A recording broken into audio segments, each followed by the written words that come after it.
Hi, hi. What? Hui. Hello, this is Meow. And I'm Raul. In the last video, we talked about the visiting, the travel that we had in China for like 2 months in Peking, Shanghai. 1 month. 2 weeks. 2 weeks. 2 weeks. in Peking, Shanghai, and Xi'an, the things that we liked a lot and things that we did not like, and just go check the last video.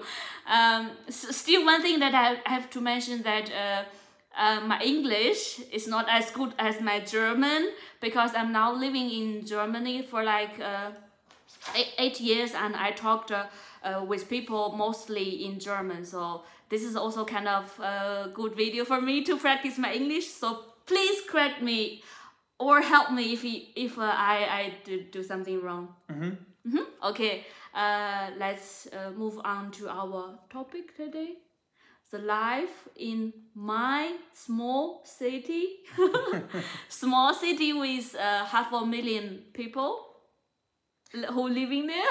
Yeah, like that's your definition of like a small village. Like, just for comparison, I come from Luxembourg, and we have currently, I think we have like 600,000 people living there. So like, so your whole country has more 10,000 more people than my small rural something city. like that. Yeah. Okay, so But yeah, I guess like just from, so in the last video we talked a bit about the things we did in Xi'an, and basically from Xi'an our next travel stop was like visiting your parents. yes, one thing is that I plan to visit Xi'an is because Xi'an there are a lot of how you call it, terracotta sculptures and Qin Dynasty Mausoleum, which is very well known. Another thing that I plan to visit there because it's very near to my hometown. It took only like 1 to 2 hours by train to arrive there. Yeah, like I think like 2 hours or so. Yes. Yeah, and at that point, like I knew like the whole month that at some point we would go and visit your parents at home, and this is like the point where I became very, very nervous. Yes, I remember like 10 minutes before we arrived at the station in my city, you was like, oh my god, help me. And I'm just like, just be chill, man, you are a man. Be a man, be a real man, like this. But I can totally understand your feeling, because I also visited your family in Luxembourg, and I was also very nervous because I want to leave a very good first impression and something to show, okay, your son made a really great choice. Yes. Yeah, like one of the things, of course, I'm not sure if it was like stressing me out a bit more, or it actually like calmed me down, was the fact that because I can't speak Chinese, I know like a couple of words, but overall I can't really speak it, and like that meant that I couldn't really like communicate all that well with like your family. And this was something like on the one side it was good, because like if I can't communicate with them, I cannot say anything that would embarrass me, or I couldn't say anything wrong. On the other side, of course, like I can't really talk about to people without like you being there. So yeah, that was like a weird situation. But yeah, like just looking back at it now, it was like there's still like more to communication than just like speaking, but of course like people still understand if you use body language, or if you are exactly in this condition, they will definitely understand your need and what you want, or what you want to talk and something like this. They really understand you from your facial expressions, or from your body language, or from the very small simple words that they could understand. Yeah, and of course there were like a couple of words that I understood. So based on that, I had like context for like things that were going on, like conversations that were going on. Like the two words that I heard like almost uh, all the time while I was there was chufan. So I What was does it mean? so I was always aware when we get food. Was like 80% of my visit was mainly focused around food. Yes, this thing that I have to explain it to you, and on behavior of my mom. Why we always go on 吃饭, go for the food, for the meal, because you are the guest for us, and you came from very long distance, and very totally different culture and country, and we as the host, we want to show you a warm welcome, not only in the first day, during the first meeting, but the whole journey, the whole times that you are living there. They want to just show their kindness. Yeah. And another thing that I have to say is that in my small country, there City. in my small city, there were not so many foreigners on the street, and people were very curious about you, or where you're from. You look totally different from us. Tell me more about yourself. But actually, people don't really speak much English, so they will basically ask me first, okay, where you from? What's the relationship between you guys? Why you are here? What are you doing here? Blah blah blah things. I'm the speaker, kind of. For you, that was for me. Okay, I'm answering kind of the same questions every day for you. I don't know if you noticed it. Yeah, I guess like the things that were stressful for me were like okay, everybody is looking at me all the time, because like in your little city, like as you said, there are not a lot of foreigners. I mean, not only in small city in my hometown, but also in Peking, in Shanghai, in Xi'an, there was still very. Yeah, that's true. But yeah, like the thing that stressed me out was like, okay, everybody is looking at me, and probably like the thing that was stressing you out is like, oh no, I need to like answer like all these questions in regard to like this foreigner. The difference between China and Europeans, that Chinese people, they don't care about your privacy. They don't think that there's any private space for you. They ask about you. How old are you? How many money you earn in your job? When will you marry with each other? How many kids will you have? When will you have your kids? I mean, to be honest, and how much your kid will earn? Something like this. They don't really care about your privacy. And to be honest, this is also something that is like the case in Europe. I have a lot of these situations where like grandparents are asking, oh, do you have a girlfriend? Or when are you having a child? Stuff like this. So I guess like this is something that is like the same way in Europe. But maybe like the difference is like just living like, and maybe you can talk more about it because I can't really tell it. But like the thing in Europe is there are a lot of Chinese people living in Europe. So like for not only in Europe, in all of the world. Yeah, in all of the world, but in general, like seeing like Chinese people for me on the street is something very normal here in Europe. So we don't really look all that much. We don't really care too much about it. But yeah, not only like in the big cities in China, but let's stay with like the small village that you are from. You don't really see all that many Yes, foreigners. and I felt that you kind of enjoyed it to be a VIP in our country. And you told me a lot. Oh, look at this cute old lady. She was looking at me. How cute she was. I mean, you were so happy No, to have this situation. and to be honest, it depended a bit on the situation. So like we had like situations where in Beijing, for example, there was like this bigger group of school children.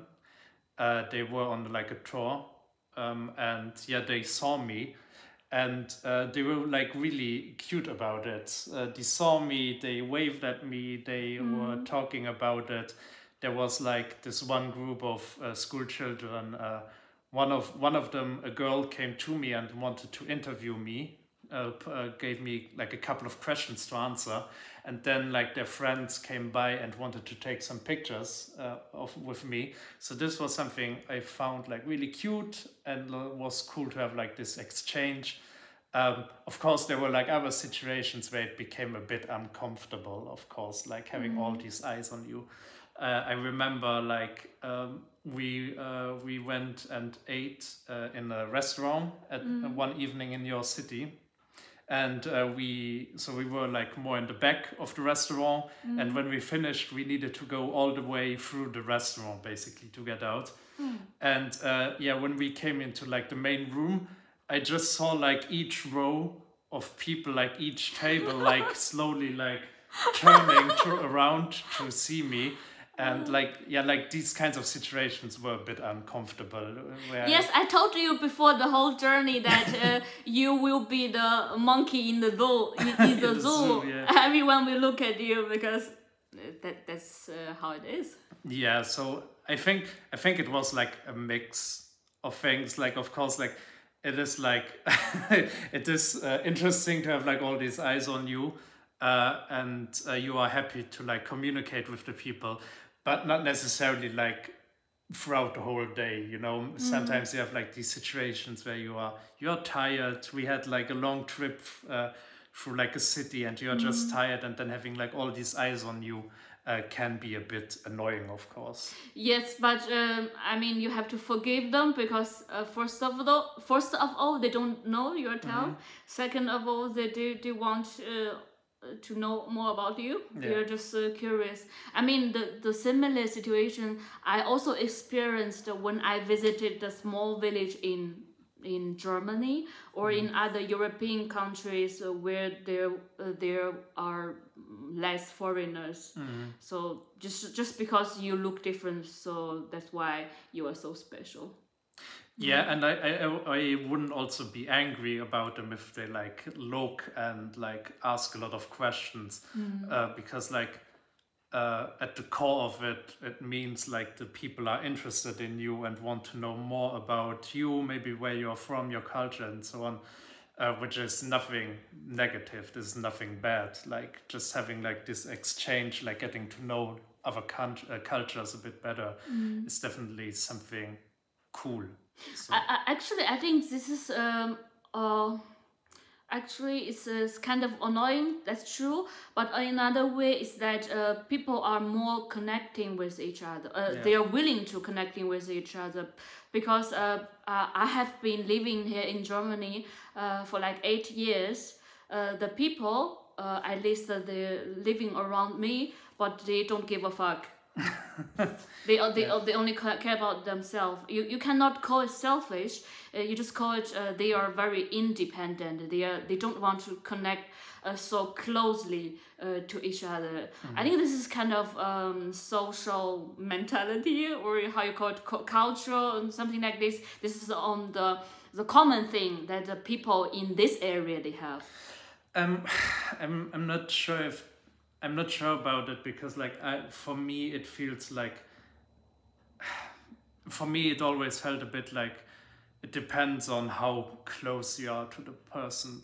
For example, when I came to Germany, so I live in Germany for like 8-9 years right now. I started studying here, and then I basically stayed here. Like for where I was living, like my neighbors, they didn't care about me. And of course, like I look very much like most other Europeans in that sense, but like they really don't talk to me. They didn't hear, hey, this guy has an accent. He doesn't necessarily come from Germany. But like in my like more inner circle, like my friends in Germany, when I met them like the first time, I was like in the same class as they were. You have like a closer connection to these people because like you see them every day, you study with them, you work with them, and at that point they always became a bit more interested in stuff. So I had, especially in the beginning when I lived in Germany, I had like a thicker accent, so my accent was definitely a lot clearer to hear, and like people in my class were always like interested in that, like, hey, where are you from? You have like this funny accent, and yeah, this was the point where people became a lot more interested and asked more questions than about it once we were a bit closer. Okay. Which is like, I guess like, it's not necessarily like the same situation in China, because like the people that asked me about where I'm from and what I'm doing were not like close to me necessarily. They are totally strangers. They were totally They are just strangers. open-minded person. Yeah, they were just open-minded, and I guess like they don't necessarily have like the chance to like speak to foreigners all that much, because like as you said, you come from like a smaller village, and foreigners don't often come to these smaller cities. So Okay. you need to take the opportunity while it's there. And except this inconvenient thing for you, anything else that shocked you or impressed you a lot? Like just from like your smaller city? Yes.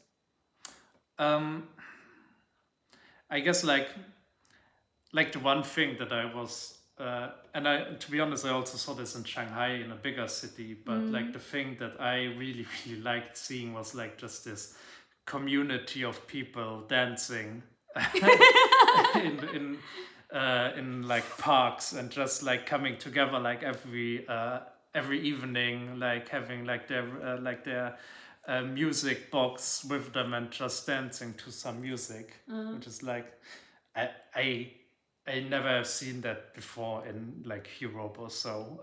And the very good thing is that you never get complaints about the noise issue, because the square is very big and the people living nearby will barely hear the music, and the dancing people can also enjoy the music and the community feeling like this. And one thing is that my papa, he is the dancing king.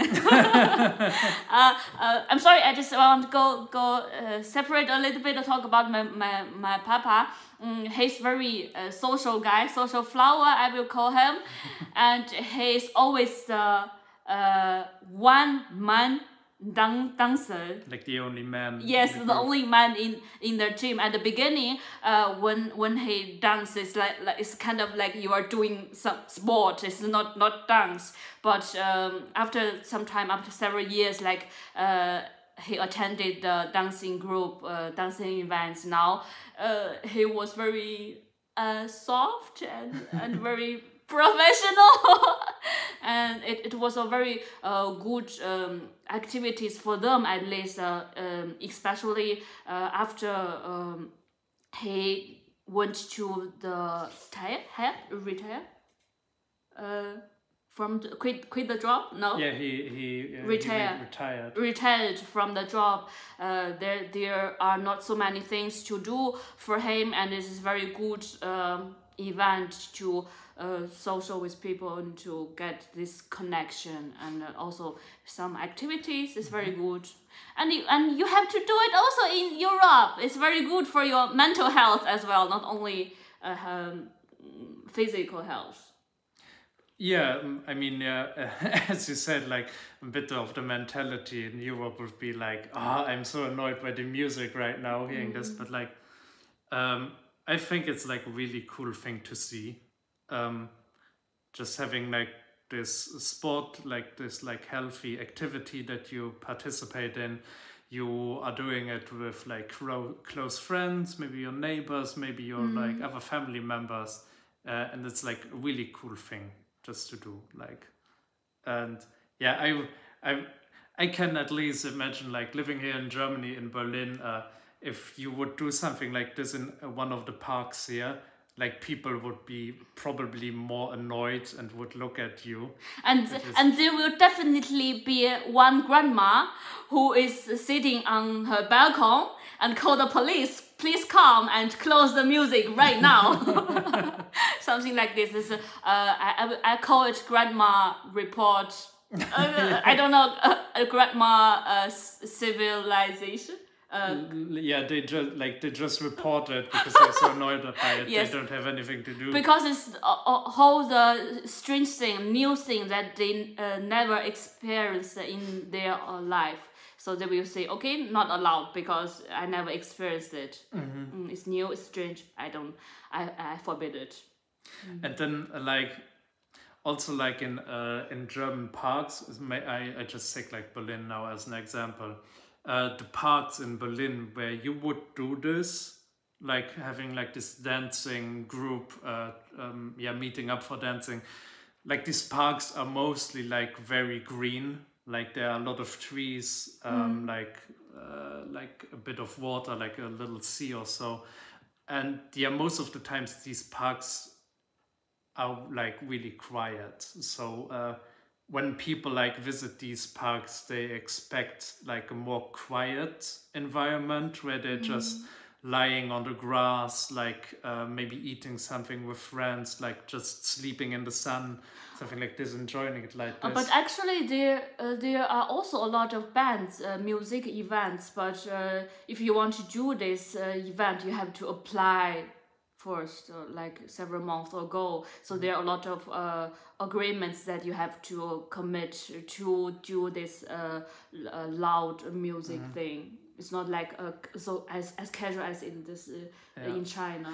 Then again, now that I think about it, like one exception of this is like the like a big park in Berlin which is called Tempelhofer Feld. It's basically like this old airport in the middle of the city that old abandoned, yeah, not it was used airport. yeah, this like shut down. The airport is no longer active, and basically like the whole place of it, like the landing zone, was basically built into a park where people meet up. And this is like a place where I could imagine something like a dance community being like happening there, because like it's like far away from like different houses, and yeah, people normally go there and like use their skateboard there, or like actually like just enjoy like a barbecue evening there. So I could imagine something like this working in a park like I think they should have more area or space like this way, not only natural park or okay, I have something to sleeping on like the grass. I mean, Tempelhof is Feld is definitely a very good place for young people at least to do the activities, music, barbecue, something like this. And this is actually, as far as I know, only one place in Berlin to do this, or one big common area. Yeah, to be fair, I wouldn't like say like that I know every park in Berlin. So but yeah, like Tempelhofer Feld would definitely be an example of where stuff like this would work. And please do it in every German and European city, okay? But also like the thing that is impressive with like these dancing groups. I mean, like I also saw like groups that had like younger members, but the cool thing was like they were mainly like older people or older generations of people that were participating, dancing together, which is something like, at least from my experience, like in Europe, I mean, like, I'm not saying that I know everything about European people and how they do stuff, but like from my experience, I don't see like older generations like participating in like activities like this? Yes, maybe because the people here, they would like to spend more time with their own family, in their own small circle, like one or two close friends or family members. It's not like, okay, I can dance with you, even if I don't know nothing, I know nothing about you, but I can enjoy with you. I mean, this is kind of like the cultural that Berlin has, the club culture. For young person, they go into the club, they dancing, they drinking, they just have fun with strangers. This thing happens, I mean, as far as I know, mostly during the young generation, but in China this kind of fun we have in all generations. Yeah. Yes. So in general this was like really cool to see. Except people looking at you and the dancing party. Anything else? 1 or 2 points that we can talk, because it's already 25 minutes. Already. I mean, yeah, maybe just like a quick thing in regards to like during the trip in your like village in your home city, it was like a lot of times I asked the question to myself, like, am I like the first European person to actually be here? Or also maybe going a bit deeper, like, am I like the first Luxembourgish person being here around? Because like, I mean, like in your home city itself, there are like, as you said, like 500,000 people. But we also visited like neighboring small villages to like visit the grandparents of your father, and like I'm pretty sure that I was like the first European person that visited a place like this, because it's not like a thing that tourists normally do when they are like. Yes, it's very local sightseeing places. Yeah, I mean like tourists normally do like the stuff that we do like in the first 2 weeks of our trip, but don't necessarily like go on the very local level, like visiting these small villages where farmers are living, doing their everyday job of farming and so on. And yeah, just having like this experience was really cool. I remember that you took a lot of photos of the normal buildings where they are located in the village. Even if it's for me, it's very normal, nothing special, not sightseeing buildings. But you thought it was really cool to see how local people the life look like there. Yeah, this was definitely what I think. Like, it was even like more impressive to see stuff like this compared to like bigger cities like Shanghai, for example. Like, just seeing like the everyday normal life of people from like smaller villages. And they dry their food. They dry the corns on the street. Can you tell us about this? Yeah, so like. Like the first time I noticed something like this was like we were in the evening, we were driving somewhere to eat, and like I suddenly saw like the person that was driving the car like going more to like the left side of the street, because there was something on the right hand side of the street. And at the beginning I thought like, oh, there's like some kind of like construction site, because it was dark. I didn't see all that well. I just saw something lying there and it was like a bit separated. And I thought like, okay, this is like a construction site. And then at some point when we were standing there right next to it, I saw what it actually was, and I realized, oh, okay, that's corn that's lying there. And I immediately asked you, why do people have their corn lying on the street? And then you explained to me like to dry it. And like the next couple of days I saw that a lot more often, and was like really interesting to see, because like people were just like putting it on the street, something that me as a European person, I couldn't imagine doing something like this. But yeah, it was like really interesting to see. Also, like sometimes when the street were too narrow, we saw people like driving over the corn, and I thought like, oh no, they were driving over their corn. This must be shitty for them now, because can they actually still use it and so on? these were like these weird questions that I was asking myself because I don't have any experience with stuff like this. Because I was not grown up in the village, but in a small city next to the village, and I was also not sure about how will they use the corn. I mean, as human food or as animal pets food. My mother told me that is they dry it, they make the corn separate from the stick, and they use it as like a pig food or cow food. So in this way they don't mind if you drive over the corn or not, or if people steal it or not, because you also asked me, okay, are they not afraid of that the corn will be stolen? I said no. Yeah, if people they don't care about steal it. Yeah. Yes. Yeah, that was an interesting experience, especially like I am also from Luxembourg. I live in the countryside in a small village with like a couple of farmers there.